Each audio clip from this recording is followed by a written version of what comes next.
you do know is that it's a game of great consequence. That both teams will be up for it. It'll be a fantastic atmosphere. I expect the tempo intensity to be pretty high when the game starts, and then you just got to wait to see how it all unfolds. Michael Beale was saying he feels both teams are in a better place from when they last met in January. Do you feel that's the case? Mate, I can only talk about us. We certainly feel like since the break we've certainly been stronger. We had a strong first half of the year, to be fair, but we've consistently I think improved over the recent weeks. A bit of that is just we've got a stronger squad. Obviously we added some players in January who've helped us, not just in terms of the matches, but in terms of training. Just the level of quality of training has been raised. We haven't had a midweek game for 2 or 3 weeks now, which I think has helped us as well. And I just think our performances have got stronger, probably since the mid-season break. You were saying there about this is one of potential 3 trophies that any team can win in a season, but do you mention treble? Is that something that you make the players aware of, or do they not need to be aware of it anyway? Mate, you've got to win 1 before you even think about winning 2, or even think about winning 3. So, to me, that's to start,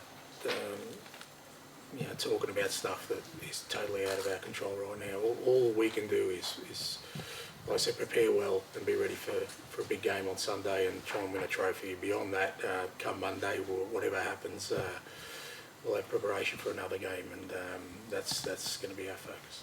And these big finals, cups on the line, to what extent does that bring out the best in you as a coach, but also as a leader of men, a leader of the club? I don't know. Look, I enjoy it, and it's why we're involved in the game. I think from when I started, I wanted to be a successful coach. You can only have success if you win things. So you enjoy that part of it. But for me, it's more about making sure that the players are prepared for the challenge that's going to be before them on the weekend. That's my role within that. The rewards, everyone sort of, if you're successful, everyone enjoys together. But in the build-up to it, what's important is that we remain focused on making sure our preparation's really good, our training's really good. Making sure everyone's in the right frame of mind to tackle what's going to be a big task. This trophy was, in many ways, what really got the ball rolling for you in your first year at the club. What do you think defending the trophy successfully would do for you for the rest of the season and beyond? I don't know what it'd do for me. I mean, I know what it'd do for our football club. It would add another trophy to us. I mean, I don't, whether we won it last year or didn't win it last year is irrelevant. The expectations when you go into a new season of this football club is that you try and challenge for everything that's there. And what's happened the year before is, as I've said on a number of occasions, that's either in your trophy room or in somebody else's trophy room. It doesn't carry on to the following year. The responsibility we have in representing this football club and me as the manager is that we've got to a final and there's a chance for us to win it. And if we win it, then that adds another trophy to this football club. And like I said, once that's done, then you've got to focus on what the next sort of challenge is before you. You've not lost domestically since, mid-September, so your results have been obviously very consistent, but... Found a way to overcome those, whatever challenges before us. There's been some games we've dominated on in terms of the scoreboard, but other games have been a little bit tighter, but we've still found a way to get the job done. And as I said, a level of performance from the whole squad, and I think that's probably been the most pleasing thing. We've had a real sort of even contribution. We've had some guys who've had outstanding years, but it's not like we've got to this space on the back of 1 or 2. I think just about everyone in our squad has contributed and contributed meaningfully. Where for a sequence of weeks, one player has really been, or a couple of players have been really strong, and then 2 others sort of come to the fore. And I think that's been really important for us because over the course of the season, not everyone's going to be able to perform at their absolute optimum all the time. And when that doesn't happen, if you've got other guys who step up, I think that gets you the consistency we've had. In these weeks leading up to such a big game, do you notice a difference in the players, whether it's on the training pitch or just the atmosphere generally around the training ground? No, look, I think I've said before, I'm not sort of in the dressing rooms to know, but I think Look, it's fair to say it's not a normal week, and I've kind of said that before. You've just got to embrace the fact that it's a cup final week, and there's more attention, there's more things to do. I'm sure they're getting more attention from the people around them in terms of whether that's cup final tickets or just wishing them well or feeling anxious for them. I mean, all those kind of things are just part of the course, and you just got to embrace that part of it and understand that it's a different week. But when they're in it, Lennoxtown, the focus has been good. Our training was good today. It's been good for the last couple of weeks where we haven't had a midweek game, and that's the most important thing for me is that they're preparing themselves while they're looking after themselves, understanding it's a different kind of week, but that shouldn't sort of derail us from what we know is the best possible preparation. You're out next to the Hampden pitch there. How do you think it looks compared to the state it was in last Yeah, night? it's improved, definitely. I mean, it had to be fair, so it looks in better condition. I think the weather's hopefully will be kind to us this week, and it gives a chance for both teams to sort of play at a good level.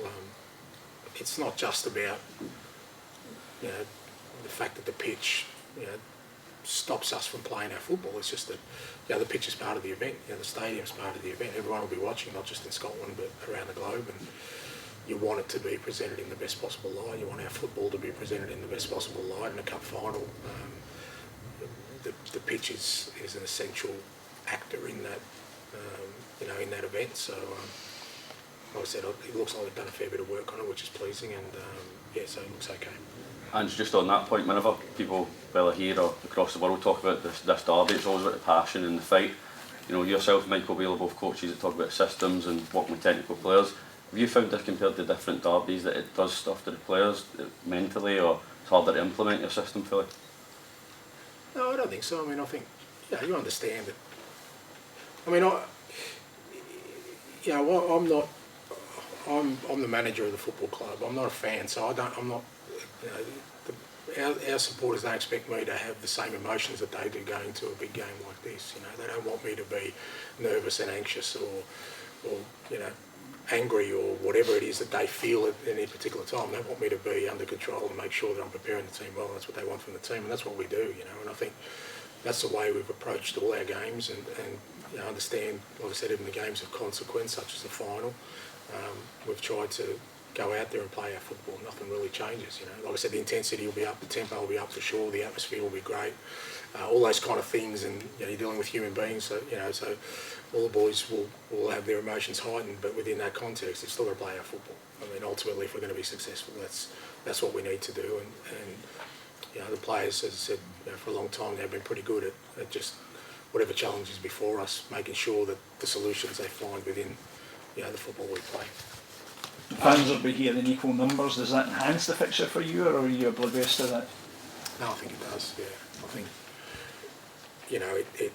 it's a different atmosphere. It's a real sort of, if you want to call it a derby atmosphere. Obviously, when we play Celtic Park or we play at Ibrox, the atmosphere is very parochial in one way, and for the home team, I think it's an advantage. Absolutely, we feel it when we play at Celtic Park. Having our supporters there, 60,000 of them, I think helps us. But I think in terms of a spectacle and in terms of a derby, having it split, particularly in a cup final, I think adds to the theatre of it. I believe that, and I think the players and everyone involved enjoys that, because you get a bit of everything in there. Winning a trophy is an achievement, but defending it shows staying power. Is that more important to you in some regards? Well, I mean, it depends on sort of what context you're talking about. I think in any given season, like I said, we won this trophy obviously last year, but it was, to me, the goal was to also be champions. So, it wasn't just about winning a trophy and then sort of resting on our laurels there. We went on and we won the championship, and it'll be the same this year. It's not about just winning the trophy and thinking that the job's done this year. I think that the staying power you talk about is more about us as a football club and us as a football team, particularly this team, is that we want to be really relentless in our approach of trying to win every football game we're involved in and every trophy we're involved in. Now, that doesn't always happen, but the intent's always going to be there. We're never going to be, you know, I think we've shown that already within the context of just games in themselves, but even in terms of a season, we're never going to be a team, or I'm certainly not going to have us be a team where winning something allows us some luxury that we don't have to go out and, you know, full pelt to try and win the next one. And your players often talk about you saying the message being bring your A game, make it the best game you can be, the best individual game, the best team performance. Managerially, what do you do to bring your A game to be the best manager that you can be for these players? Yeah, exactly that. I mean, again, you know, I'm not a big one for sort of talking too much. I think behaviours and actions are probably, you know, more important than words, and it's a way I try and sort of present myself to the boys. They see me there every day. I'm in there early. I'm at every training session. I'm preparing myself for what's going to happen on the weekend, and I think when you do that, when you sort of expose, you know, portray those behaviours as well as, you know, give them the words that sort of back it up, then they follow that lead, and that's my job. I mean, I treat every game as an opportunity. I've said that to the players a lot. I mean, age experience sometimes, not always, gives you wisdom, and you know, I know what it's like when you're playing career ends, and as I keep telling the players, and you know, you've seen stories of players even recently who really struggled at the end of their careers. You miss it all. You miss training, you miss the bad days, you miss the bad coaches, you'd have it all back. It's not that you just miss, you know, the big games or the big moments. You miss it all, and it's what I try and tell the players every day. You know, don't waste a day. Don't waste a minute of your football career, because one day it will be. It'll all finish, and the one thing you don't want to do is look back and think, you know what, you know, did I really appreciate what I did, and did I really give everything that I wanted to? So when I talk to them about trying to make every game the best game of their career, there is nothing that says that can't happen. That whether it's this Sunday or the next Sunday, that can't be the best game in your career to date. You know, don't just use it as a game where, oh well, let's just get the win and get it out of the way, because you could be missing an opportunity for a little bit of, you know, a nugget of gold that will give you comfort in those days when it's all gone. And on that same token, when having read your book and the way you talk in the press conferences, this is about your love, isn't it? It's not, people talk about pressure, and I wouldn't like to be in your shoes to pick your 11. You relish this, these are the days that you like watching your players prepare for a match like this, isn't it? Yeah, I mean, I enjoy, again, I enjoy all of it. I mean, the only bits that kind of, again, people assume you love the best is when you win things, but you know, I've had a decent career and I've had a fair bit of success, but winning things is still rare, you know, even for the most successful of coaches. Only one manager is champion every year, and you've got to hang your hat on something else other than that. So I enjoy all of it. I mean, I think I've made a point, is I enjoy I enjoy the hard graft of when you're building a team and people can't see what you're building, and you know, they're coming at you from all angles, and you know, you're in the trenches, and you can see what you're trying to do. I enjoy that bit, you know, that's not the bit. So I enjoy all of it. But as I said, you know, from when I started sort of 26 years ago, I wanted to be a successful manager, and you won't last long in the game unless you are successful. So every time there's an opportunity there to win something, I've tried to make sure that, you know, the team I'm in charge of has been prepared well to try and do that. You say about the importance of being under control, and that's what Celtic fans would expect of you. Have there been any moments in these games with Rangers where it's got to you, where you've sort of felt a kind of fan reaction to anything? No, not really. I mean, I'm still a human being, you know. I'm not happy when we don't win, and I'm delighted when we do. But I guess what I'm talking about is that I think part of being a fan is allowing yourself to lose yourself in moments, you know, whether good or bad. You know, you just, if you want to shout abuse, you have to do that. You know, if you want to sort of be in delirium because you've won something, you're allowed to be that. But I don't think that's what they expect from their manager. You know, they want me to be clear-headed out there to make the right decisions and like I said, try and prepare the team in the best possible way. But I'm very, very passionate. You know, I don't take defeat well, and I do love winning. It's not easy to be clear-headed in an environment like the old firm is at times. Oh, well, it just depends. I mean, it depends how you look at it. For me, it is, yeah, because it's been my job for 26 years, you know.